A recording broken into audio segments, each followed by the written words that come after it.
பாபகர்த்தார் யோகம் அப்படின்னா என்னன்றதை பற்றி இந்த வீடியோவில் பார்ப்போம். இதை யோகம்னு சொல்ல முடியாது. இதை ஒரு அமைப்புன்னு வேணால் எடுத்துக்கலாம்.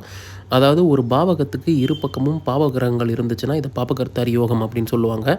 இது பாவத்துக்கு மட்டும் கிடையாது. ஒரு கிரகத்துக்கு இருபுறமும் உங்களுக்கு பாவகிரகங்கள் இருந்தால் கூட இதை பாபகர்த்தாரி அமைப்பு அப்படின்ற மாதிரி சொல்லுவோம். இந்த உதாரண ஜாதகத்தை பாருங்கள். இதுக்கு வந்து சிம்ம லக்னமாக இருந்து 7வது வீடான கும்பத்துக்கு இரு பக்கமும் சனி செவ்வாய் போன்ற பாவகிரகங்கள் இருக்குது. அப்போ இந்த நிலையில் ஜாதகருக்கு என்ன ஆகும் அப்படின்னு பார்த்தீங்கன்னா, திருமணத்தில் தடை ஏற்படும். அதே மாதிரி திருமண வாழ்க்கையிலும் சில பிரச்சனைகள் உண்டாகக்கூடிய அமைப்பு கண்டிப்பாக இருக்கும். இதேமாரி நீங்கள் ஒரு பாவத்துக்கும் பொருத்தி பார்க்கணும். இப்போ லக்னத்துக்கு இரு பக்கமும் இருந்துச்சுன்னா ஜாதகருக்கே தொல்லைகள் நிறையா இருக்கும்.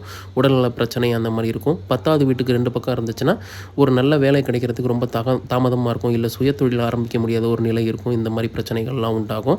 அப்போ இதுக்கு என்ன ஒரு விதிவிலக்கு அப்படின்னு பார்த்தீங்கன்னா, பொதுவாக குருவோட பார்வை வந்து இதற்கு ஒரு விதிவிலக்கு அப்படின்ற மாதிரி சொல்லலாம். அந்த கிரகம் வலுவாக இருந்தாலும் அந்த அளவுக்கு பாதிப்பு இருக்காது அப்படிங்கிறது தான் இதோட விதி.